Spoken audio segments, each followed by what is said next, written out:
6G that I truly believe is going to connect them to you and to your DNA, and there's nowhere to get away from them.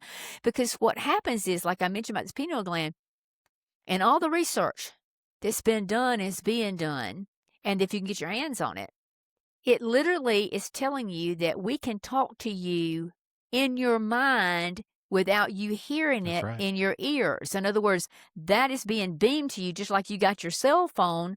You can't see, I mean, when you say hello, it's coming out of the cell phone. You don't see the waves that are coming in there doing that. They're going to do your head the same way. So they go, hey, Joy, I see you're trying to run away and you're on Highway 125 and we've got a roadblock right down here. There's no place for you to run, no place for you to go. We have your number. And after I saw what happened with the Venezuelan thing where they were hit by some kind of force, Yep. it made their noses bleed. It made them vomit. They had just a couple little soldiers come out. They're shooting them all down. I mean, they were fighting against something that the human body biologically could not fight against. And so when I started talking about this back in my other books that I had, Beguiled, Eden to Armageddon, I mean, I was already trying to tell people it will come down. I mean, people would tell me all the time because the South has always been, because I live in the South, the If you South's couldn't going tell, to she lives rise. in the South. Yeah, the South is going to rise again. I actually had somebody tell me that I reminded them of Dolly Parton the other day. I got tickled. Oh, I that's said, I funny. wish I had her money and I could Yeah, sing as right, good no as she kidding. does.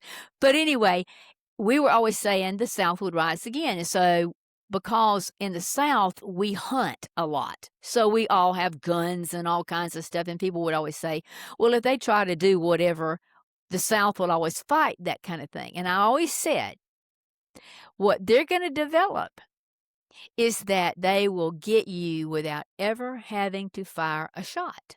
And they would be like, what do you mean?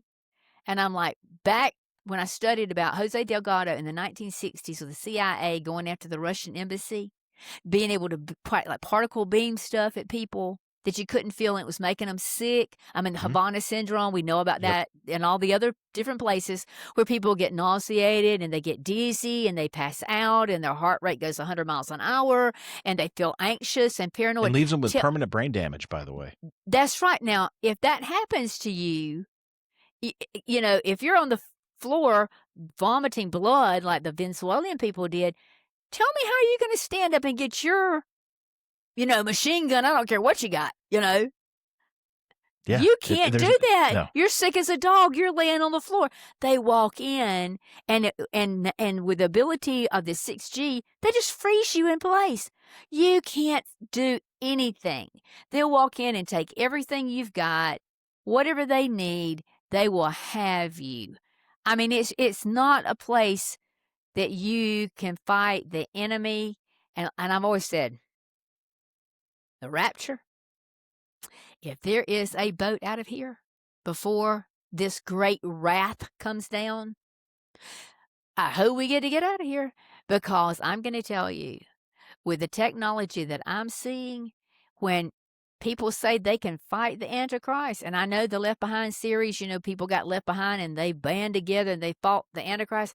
I'm going to tell you, with this technology, you won't fight anybody because they're going to biologically control you. That's right. And I show in my research, you're no different than you taking your remote, looking at your TV and changing the channels. You can speak to your remote and make it do whatever on the TV. They're going to do you the same way. And when you connect up to that transhumanism and you've got that connect coming from your brain back up to a satellite and back and forth like an Alexa, you are robotic. I don't care what they promise about putting your mind and who you are and living forever and keeping you alive. And they can keep flesh alive. I mean, that's not a problem. I started talking about that back in my book, Eating the Knowledge of Good and Evil 666. You can keep flesh alive forever in a Petri dish. In fact, pieces of the first cancer they ever took out of a woman is still alive in Petri dishes. You can just keep feeding it the right proteins to keep it alive. So taking and putting it on a frame of metal and then downloading your memories and whatever, that is not what God intended humanity to be. And I truly believe that is why it says, if he does not cut those days short, no flesh will survive this.